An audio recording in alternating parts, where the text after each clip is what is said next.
We see there is massive upset in the community. For some people it's absolutely visceral that it should go, and for some people it's visceral that it should stay. So I think the main issues, as I understand it today, people don't want anyone to forget what happened, so it's the memorialisation of the site.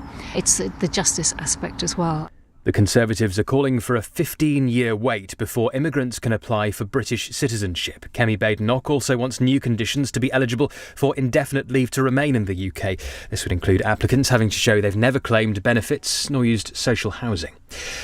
And the latest audience figures show LBC is still the UK's leading commercial radio news talk brand. 3.4 million people are now tuning in every week. And Nick Ferrari at breakfast now has a record-breaking audience with 1.5 million listeners. So thank you. In the city, the FTSE 100 a short time ago was up 89 points at 87.12. The pound buys $1.24 and €1.20. LBC weather dry with good sunny spells for many. Cloudier in the south and far northwest later. A high of 9 degrees. From Global's newsroom for LBC, I'm Thomas Watt.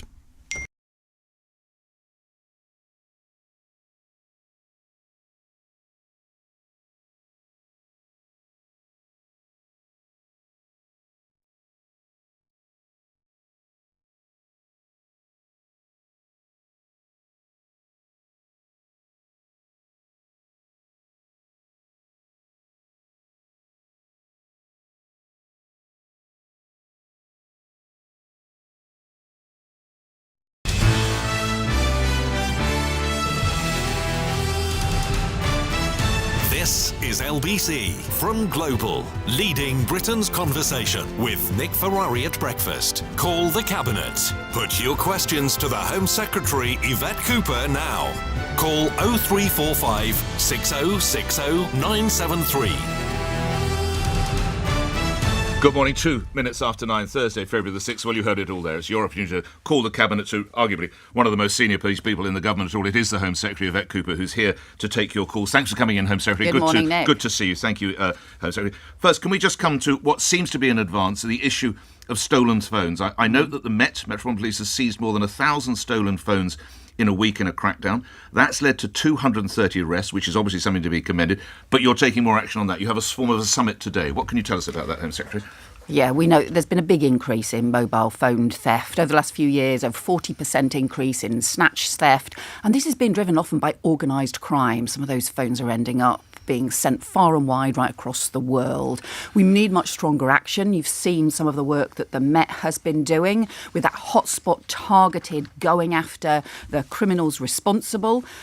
And also we've had some further action by some of the tech companies bringing in safety features and so on. But we need them both to go much further. We need policing and tech companies working hand in hand so we get stronger action to design out the risks that phones will be sent and sold on, and also that targeted hotspot policing to go after organised crime. Do you see a day where the technology eventually would allow a company to effectively switch the phone off? So it's taken from my hand outside a London tube station and I somehow alert Orange, EE, whoever, and they just cancel it. Do you ever see that day? Yeah, so that's exactly the sort of thing we need.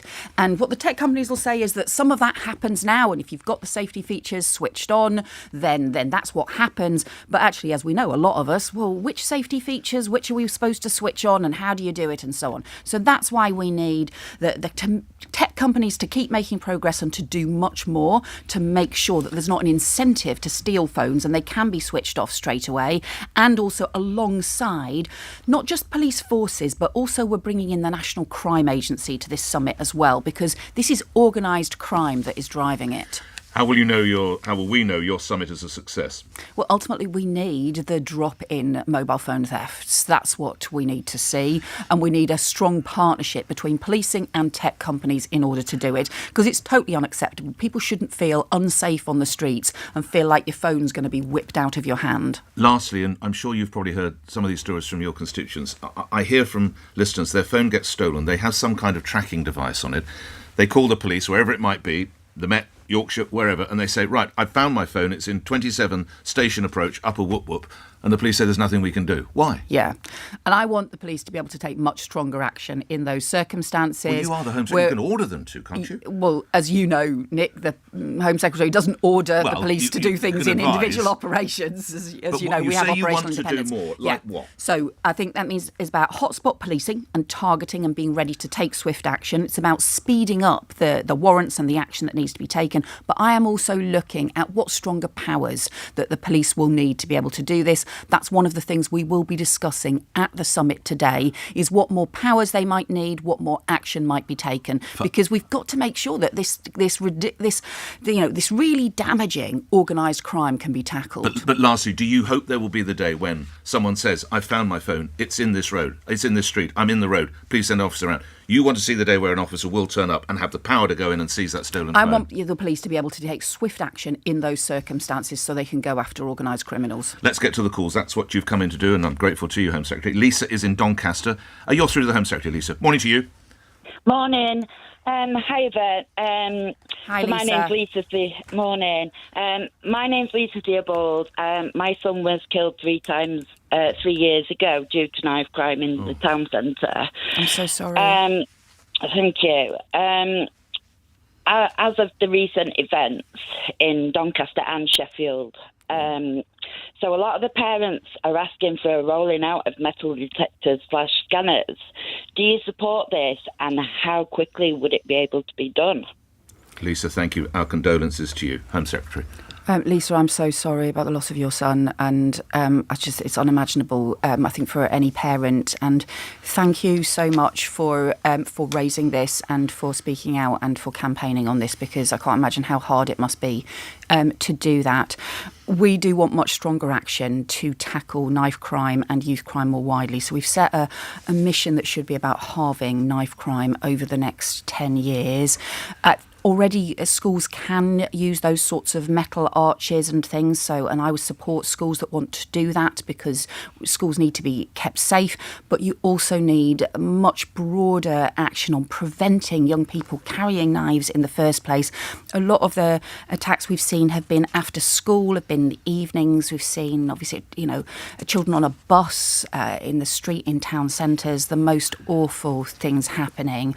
Knife crime's been steadily increasing over a series of years, maybe over the last 10 years has been increasing. And that's why I think you need much stronger action on the knife sales, make it much harder for children to be able to get knives in the first place. Well, children can't get knives now, Home You'd Secretary. think, yeah. Well, they can't. If they go into a department store, they won't be able to buy a knife. No, but they can get them online. Right. And that's what's so just shocking, that they can still get them online. So this Southport killer was able to get a knife on Amazon, even though he was 17 and he was convicted of a previous knife offence. We have had just case after case. Ronan Kander's killer was able to get knives, had been able to order a series of knives online. So we're bringing in new age verification checks, the requirements, the double checks, and also penalties on tech companies for selling knives as well to underage. Just lastly on this, you referenced the events at Sheffield. There has been an arrest, so we can't go too far into the tragedy that played out of that school.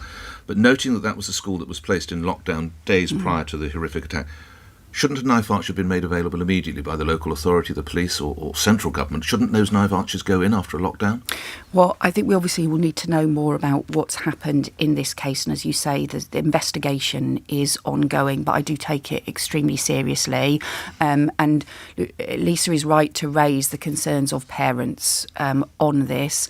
We need to make sure that schools are safe, that travelling to school is safe, that that children can be able to feel safe in town centres and on the streets.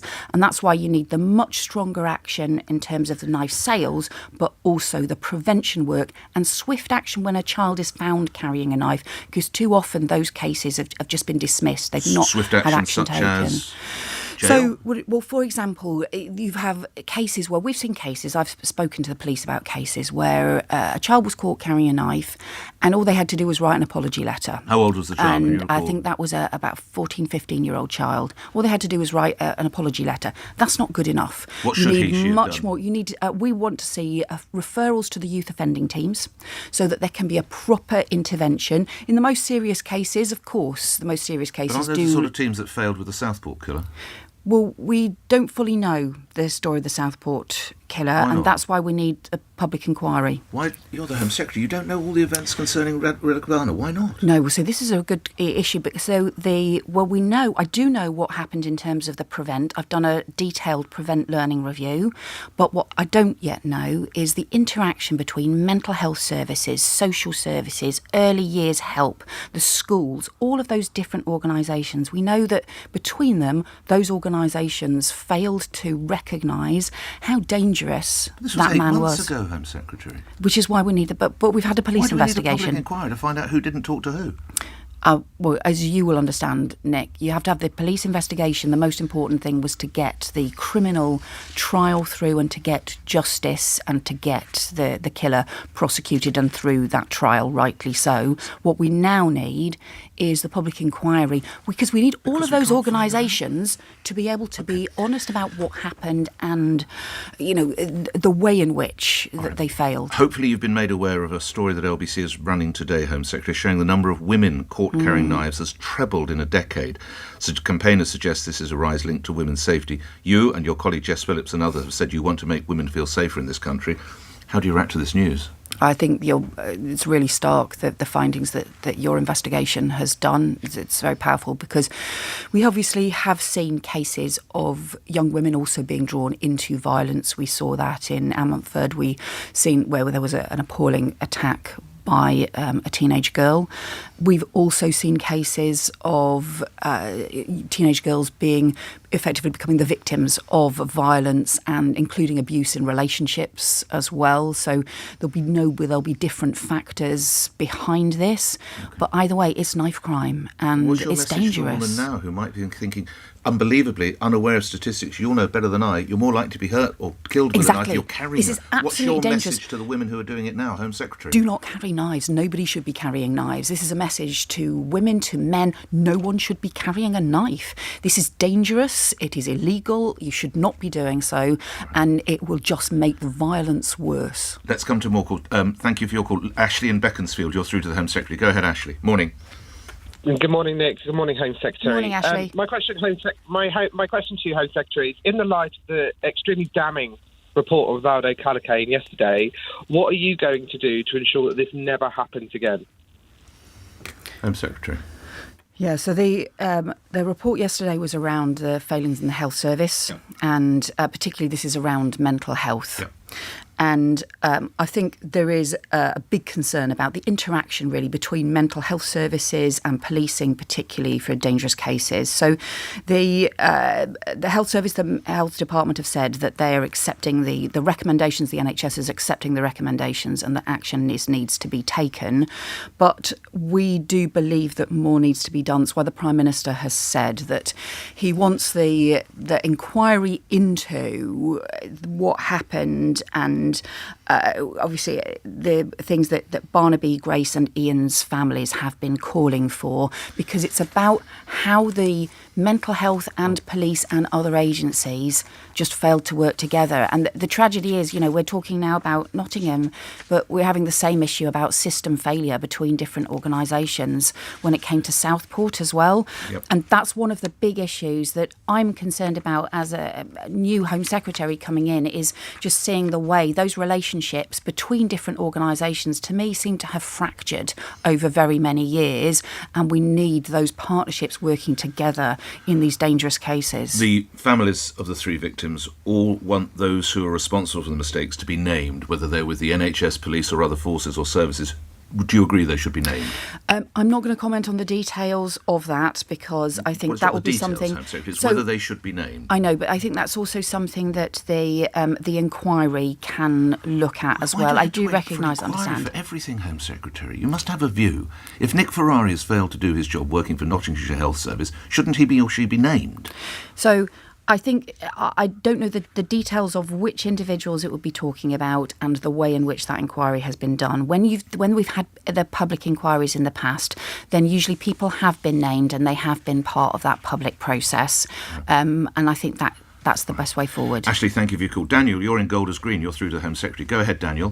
Morning, Nick. Good morning, Home Secretary. Daniel.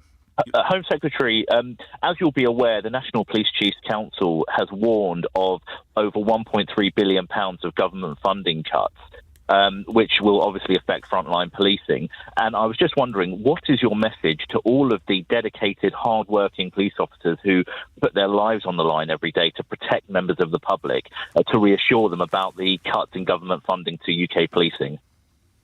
Well, thanks, Daniel. We are increasing the funding for police forces across the country. So the additional funding for next year will be up to £1.1 billion additional funding for police forces across the country. There's a real terms increase for every single police force across the country. With officers, does it? Lincolnshire's having to lose 1 in 6 officers, I think. Essex is standing down at PCSOs.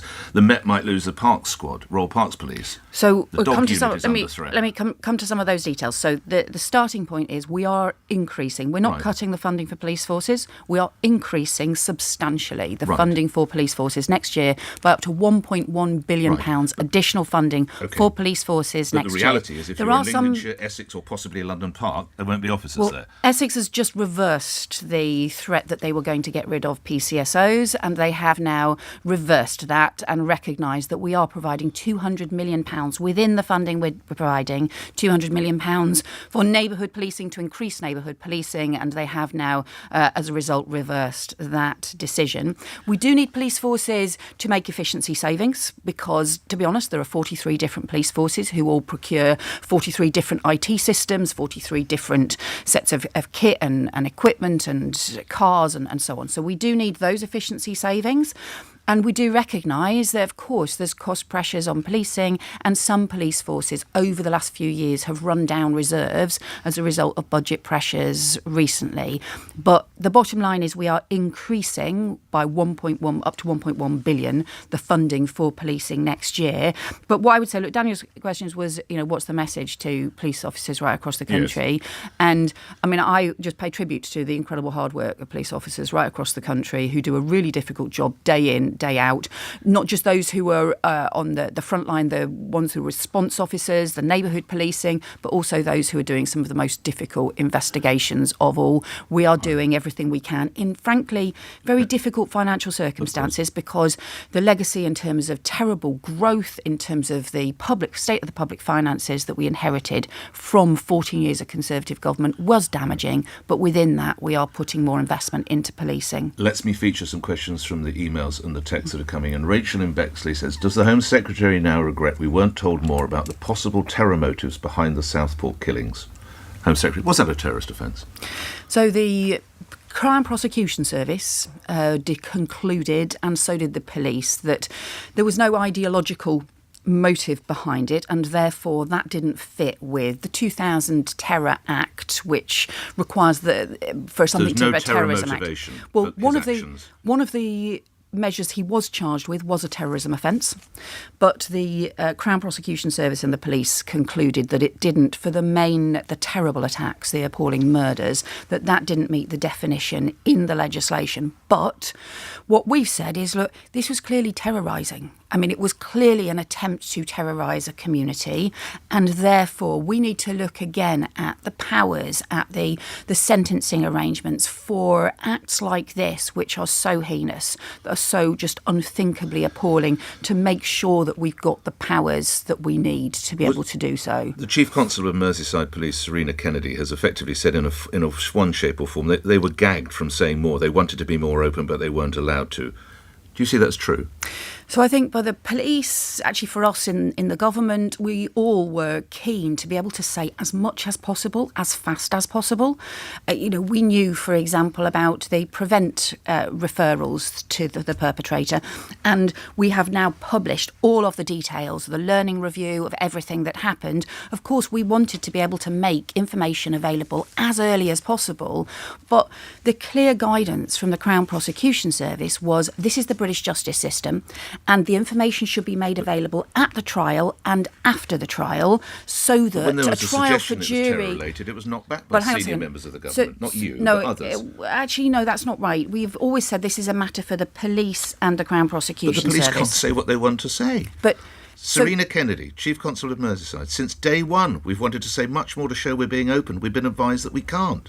Exactly, and she said that, and the government was similarly Meanwhile, the advised riots as well. started. Well, the government was advised similarly as well that what we had to do was to that a respect misstep? the jury trial. Let me just finish, because I ahead. think this is really important. Go ahead. We're advised that you have to respect the jury trial, and the last thing anybody wanted to do was to end up prejudicing a jury trial. We have jury trials in this country, and that means information gets put to the trial and afterwards. There's a broader issue about the contempt of court rules that go back to, I think, 1980, and they're the ones that say you don't provide information before the trial. What we've said is those contempt of court rules do need to be looked at in a world of social media. They do need to be looked at again to see what more could be done. In the case of the failed Parsons Green tube bomber, we were immediately informed that it was some terror-related incident, and in this one we were never told. How can we do in Parsons Green but we don't in Southport? Again, because the We advice... had an Al-Qaeda manual. Yeah, no, seriously, exactly. And that's why he was charged for a terrorist offence on that one.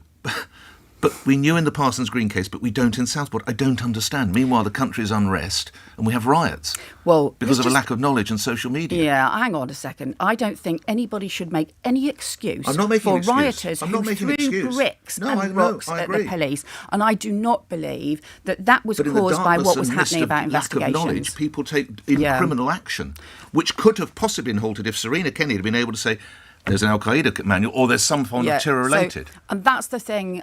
I think those groups of people who were throwing bricks and rocks on the streets at police officers, they were committing crimes. They have no excuse, and we cannot excuse them by saying, well, if only a little bit of different information had been provided, you wouldn't have had that criminal behaviour. That was criminal thuggery that we saw in our streets, and rightly was treated as such. Okay. Do we want to be able to see more information provided as early as possible? But it's right that should be within our British justice system, and that no trial is ever jeopardised. So that's why the Law Commission is looking at those contempt of court rules to see what can be provided at what early stage in the situation, because the government, Merseyside Police, we were all working together and making sure that we were abiding by the... Chief Constable of Merseyside. Oh, she does a great job. Yeah. All right. You've mentioned inquiries into a few matters. I'd like to play you something on Katie Amis. Now, you'll recall that's the daughter of Sir David, who was murdered in 2021.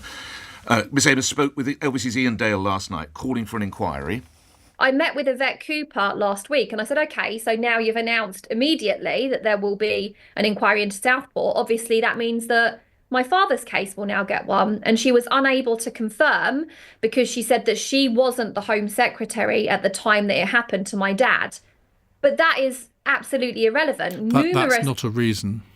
No, numerous inquiries have been launched by a subsequent government. And so I said, I don't accept that as an answer. And you can't pick and choose who you're going to help. So, yeah, I mean, I welcome the release of this, but I still need an inquiry, as does everybody else, that Prevent has failed. Inquiries into Southport, inquiries into Nottingham. Can you confirm there will be an inquiry into the murder of Sir David Amis? So in the awful murder of Sir David Amis, there was also, the perpetrator had also been referred to Prevent previously. That Prevent Learning Review wasn't released under the previous government. We have said that will be released, and that's why I've been talking to David's family, to Katie and her mother, about that, and we would expect to release that next week. But what of an inquiry? I've also asked David Anderson, who is our new independent Prevent Commissioner, to review that entire case and to look specifically at David Amis's case and the Prevent referrals there as well. Does that constitute an inquiry? So it will be looking at the Prevent aspects of that case. There's also... So is that an inquiry, Secretary? There's with the David Amis case, there's a couple of other cases as well that are also have some similar themes that we are looking at all of those to look at what is the best way Can I call it an inquiry? for all of the questions to be answered. Okay. What you would understand, we're looking... Why wouldn't you say the word inquiry? Well, because there are different kinds of inquiries, aren't there? And I don't know. There are. Yeah. Well, why can't there be an inquiry? Why can't we call whatever's being done into that tragic event an inquiry? Because I'm looking at that at the moment. I'm looking at the David Amos case, but also there are 2 or 3 other cases which raise some similar issues, and we need to look at the way those questions need to be answered. This is stuff that the previous government never did, and as Katie said, all of these cases did happen before I became Home Secretary. So I'm having to look at a series of cases that have happened over the last 4 or 5 years to see what now needs to be done. On the cases that have happened since, like the Southport, I have acted very fast to make sure that we have the right systems in place. But I am now having to look back at previous cases. You'll understand that is more complicated to do that. Let's get David in Gloucester into the conversation. You're through to the Home Secretary. David, go ahead with your question. Morning to you. Good morning, Nick. Good morning, Home Secretary. Morning, David. Yeah, my question to you is very simple. What is the financial to stop asylum seekers coming into this country on small boats when you're immediately giving them £3,000 on landing in the form of clothes, etc.?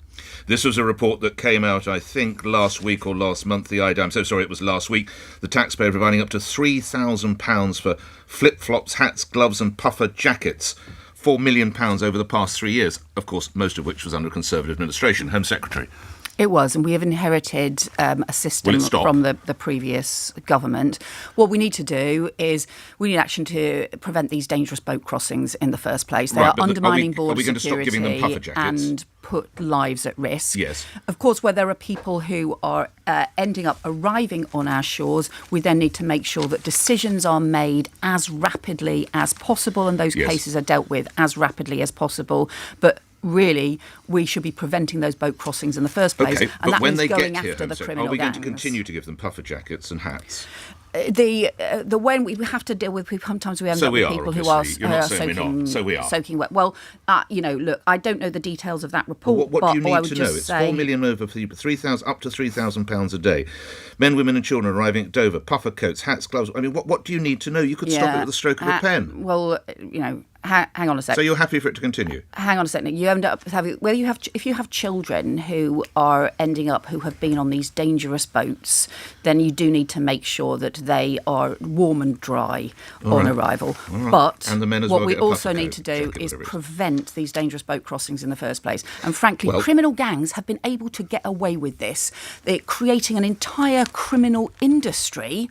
I mean, it's just shocking what has been allowed to happen. And that's why we're bringing in new counter-terror style powers to go after the criminal gangs, to make sure that we are taking stronger action with France, with Germany, with other countries in order to be able to pursue these criminals who are making hundreds of millions of pounds out of putting lives at risk and out of undermining UK border security as well. You're an exceptionally busy woman. I don't know if you've had sight of the newspapers. That's my job. But the Conservatives think they've come up with a plan to solve it all. They want to use the headline to kick out low-paid migrants and to double the period they're here on ILR, infinite leave to remain, from 5 to 10 years. Your take on that policy? You might have heard me discussing it with your shadow. I can't take seriously a single word they say. I mean, they said all sorts of things and then they quadrupled net migration in the space of 4 years. They totally lost control of our borders and on the Channel. We saw this huge increase in boat crossings. Every time they said they were going to do something, the opposite happened. They said Rwanda was going to solve it and they spent £700 million sending 4 volunteers to Rwanda. So you'll forgive me, Nick, if I don't give much credibility to anything that the Conservatives say. Let me put another question to you from one of the front pages. The idea, Matt Jukes, who's I'm sure someone you probably know, so a senior officer at Scotland Yard, he's talking about the harm caused by social media is similar to a cancer. He says, if I gave you a parallel with the harm caused by smoking in the 1950s, it was clear smoking was causing lung cancer.